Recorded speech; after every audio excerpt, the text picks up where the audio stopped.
अस्सलाम वालेकुम वीवर्स, कैसे हैं आप सब। मैं बिल्कुल ठीक और उम्मीद करती हूँ कि आप भी ठीक होंगे। तो आज है पहला रोज़ा और आप सबको भी रमज़ान मुबारक, बहुत बहुत मुबारक हो। तो अभी मैं इफ्तियारी की तैयारी कर रही हूँ। सबसे पहले जो है हम बनाएंगे पकोड़े और हम बनाएंगे पालक के पकोड़े। इसमें मैंने पालक जो है बारीक काटी है और आलू जो है वो भी मैंने इस तरह से बारीक काटे हैं, लेकिन थोड़े से ना लंबाई में काटे हैं। इससे ये होता है कि पकोड़े जो है ना वो बहुत क्रिस्पी बनते हैं। और टमाटर मैंने इसमें ऐड किया है और इसमें मैंने प्याज ऐड की है। ठीक है, यहाँ पे अब इसमें मैं बेसन डाल रही हूँ। अच्छा, मैं ना रमज़ान के लिए इस तरह कुछ भी बना के या फ्रीज़ करके नहीं रखती आइटम्स, क्योंकि उसकी वजह यह है कि हम लोग रहते हैं गांव में और लाइट का बहुत ज़्यादा इशू होता है, तो इसलिए फिर रखी हुई चीज़ वैसे ख़राब हो जाती है। तो रोज़ा रखने वाले वैसे भी हम 2 ही लोग होते हैं घर में, तो इसलिए मैं ना कुछ इस तरह आइटम फ्रीज़ नहीं करती। लेकिन मेरे जो नए नए जो आइटम्स होंगे, रेसिपीज़ होंगी, वो मैं आपको डेली साथ साथ इसी तरह देती रहूँगी। आप लोगों ने वीडियो को स्किप नहीं करना, एंड तक देखना है। और अगर आप लोग मेरे चैनल पर न्यू हैं तो जल्दी से अपने नए चैनल को सब्सक्राइब कर लेना है, वीडियो को लाइक एंड शेयर भी कर लेना है और स्पेशली बेल आइकन को प्रेस कर देना है, ताकि आने वाली जो वीडियोस होती हैं उनका नोटिफिकेशन भी पहले आप लोगों को मिला करें। ठीक है, मैंने अब इसमें सिर्फ बेसन ऐड किया है। बेसन के बाद मैंने इसमें नमक ऐड किया है, सूखा धनिया पाउडर मैंने इसमें ऐड किया है। अच्छा, मसाले जो होते हैं वो आप अपने टेस्ट के अकॉर्डिंग कम या ज़्यादा कर सकते हैं। सुरख मिर्च का पाउडर मैंने इसमें ऐड किया है और इसके साथ ही हम इसमें कुटी हुई मिर्च भी ऐड करेंगे थोड़ी सी। अच्छा, ये ना अभी टाइम है, मतलब 6 सवा 6 बजे रोज़ा इफ्तार होता है ना, तो अभी 3 बजे का टाइम है और मैं ये अभी से बना के रख रही हूँ। तो इसको ना बनाने का तरीका जो है मेरा थोड़ा सा डिफरेंट है, आप लोग उस पर फोकस कीजिएगा। तो इससे जो है ना आपके पकोड़े जो है ना वो बहुत क्रिस्पी बनेंगे। तो इसमें मैंने अभी कुटी हुई लाल मिर्च ऐड की है और इसके साथ ही हम इसमें सूखा धनिया पाउडर जो है वो पहले ऐड किया था, अब हम इसमें धनिया जो है वो साबुत ऐड करेंगे। इससे ना पकौड़ों का टेस्ट बहुत ज़्यादा अच्छा हो जाता है। अच्छा, अभी इसको मैंने मिक्स किया, इसमें मैंने पानी नहीं ऐड किया, बिल्कुल भी पानी ऐड नहीं किया। इसी में ही हम इसको अच्छे से इस तरह से मिक्स करेंगे।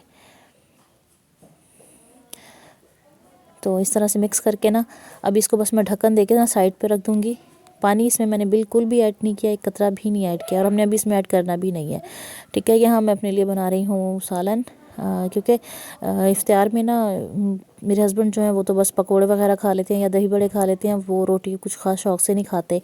अगर भूख लगी तो खा ली, वरना नहीं। लेकिन मेरा बीपी हाई होता है, मैं इसलिए पकोड़े वगैरह इन चीज़ों से थोड़ा सा अवॉइड करती हूँ। तो अभी जो है मैं अपने लिए सालन बना रही हूँ, तो मैंने बस आलू और बैंगन का बना रही हूँ। तो मैंने बस प्याज थोड़ा सा फ्राई किया है, उसमें मैंने एक टमाटर ऐड किया है छोटा सा, क्योंकि हम सालन मुझे ना बहुत ही थोड़ा बनाना है इफ्तारी में। अगर दिल किया तो खा लूँगी, वरना फिर पड़ा ही रहता है, क्योंकि अगले दिन फिर रोज़ा होता है तो इस्तेमाल नहीं होता। अच्छा, मैंने सूखा धनिया पाउडर ऐड किया, इसमें नमक ऐड किया है और साथ ही इसमें हम सुरख मिर्च का पाउडर भी ऐड करेंगे और कुटी हुई लाल मिर्च भी ऐड करेंगे और हल्दी भी ऐड करेंगे। मसाले ऐड करके थोड़ा सा पानी डाल के मसालों को हम अच्छे से भून लेंगे। तो इसे भूनने के बाद जो है बैंगन जो है वो मैंने काट के रखे हैं, बस छोटे छोटे साइज़ के ना मैंने 2 ही बैंगन लिए और 1 आलू लिया। मैंने बहुत ज़्यादा सालन नहीं बनाना, जो कि इसी तरह बस पड़ा रहे। या बहुत ज़्यादा आइटम्स भी मैं इफ्तारी में नहीं बनाती, क्योंकि नहीं खाए जाते हैं तो वो फिर इस तरह ज़ाया होते हैं। तो ज़ाया करने से बेहतर है कि आप उतना ही बनाएं जितना आपको यूज़ हो। तो बस इसमें भी बैंगन डाल के ना मैंने इसे थोड़ा सा मिक्स किया और 1 आलू जो है वही मैंने काट लिया था। साथ ही इसमें हम ऐड कर देंगे आलू। अच्छा, आलू ऐड करने के बाद जो है ना मैं इसे बिल्कुल हल्की आंच पे छोड़ दूँगी। थोड़ा सा मैंने इसमें साथ पानी ऐड किया, बिल्कुल थोड़ा सा, क्योंकि बैंगन जो है वो ख़ुद भी पानी बहुत ज़्यादा छोड़ते हैं, तो इसलिए मैंने पानी थोड़ा सा ऐड किया इसमें। और थोड़े से पानी डाल के इस पर ढक्कन दे के मैंने इसे हल्की आंच पे पकने के लिए छोड़ दिया। इसी में ही ये दोनों चीज़ें अच्छे से गल जाएंगी। ये देखें, ठीक है। अच्छा, जब तक इसको मैंने हल्की आंच पे छोड़ दिया है, ये देखें ये भी गल गए हैं। और बूंदियाँ जो थी वो मैंने भिगो के रखी हुई थी और आलू बॉईल करके रखे थे वो काट लिए हैं। दही जो है वो मेरे घर का ये बना हुआ दही है। अच्छा, मैंने थोड़ा सा पुदीना, थोड़ा सा हरा धनिया और एक जो है हरी मिर्च जो है उसको मैंने रख लिया था पीस के। अच्छा, इसको मैंने दही में मिक्स किया। दही में मिक्स करने के बाद जो है उसे मैंने दही बड़ों में मिक्स कर दिया है और इसमें अब हम ऐड कर देंगे थोड़ा सा नमक, थोड़ा सा हम इसमें ऐड करेंगे चाट मसाला। आप चाहें तो कुटी हुई लाल मिर्च एक्स्ट्रा ऐड कर सकते हैं स्पाइसी करने के लिए। तो मुझे स्पाइसी नहीं चाहिए, क्योंकि मैं तो बहुत ही फीका सीका सा खाती हूँ, तो इसलिए मैं ना ज़्यादा स्पाइसी वगैरह नहीं रखती। तो बस इसे हम अच्छे से मिक्स कर लेंगे।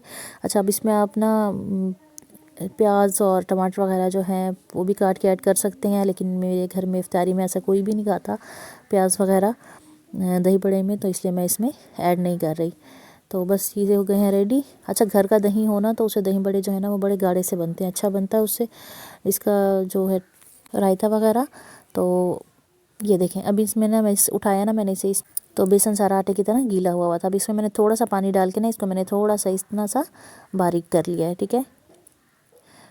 बहुत ज़्यादा आपने पतला भी नहीं करना और बहुत ज़्यादा मोटा भी नहीं रखना, बिल्कुल बस मुनासिब सा हो। और अच्छा, पकोड़े आप जब भी बनाए ना, पकोड़ों का जो मिक्सचर होता है ना, इसको आप हाथ से ही इसको घोलें। तो हाथ से घोलने से ना ये बहुत ज़्यादा अच्छा, इसका टेस्ट बहुत अच्छा हो जाता है। जितनी देर आप इसे घोलेंगे ना उतने ही अच्छे बनेंगे। तो बस अभी हमने इफ्तारी वगैरह का सामान जो है वो रख लिया है और इफ्तारी होने वाली है। और इफ्तारी वगैरह करके और उसके बाद हम पढ़ रहे हैं मगरिब की नमाज़। ये थी मेरी आज की वीडियो, आपको कैसी लगी मुझे कमेंट में ज़रूर बताइएगा। इंशाल्लाह आप लोगों से मिलूँगी मैं अगली वीडियो में, तब तक के लिए अल्लाह हाफ़िज़।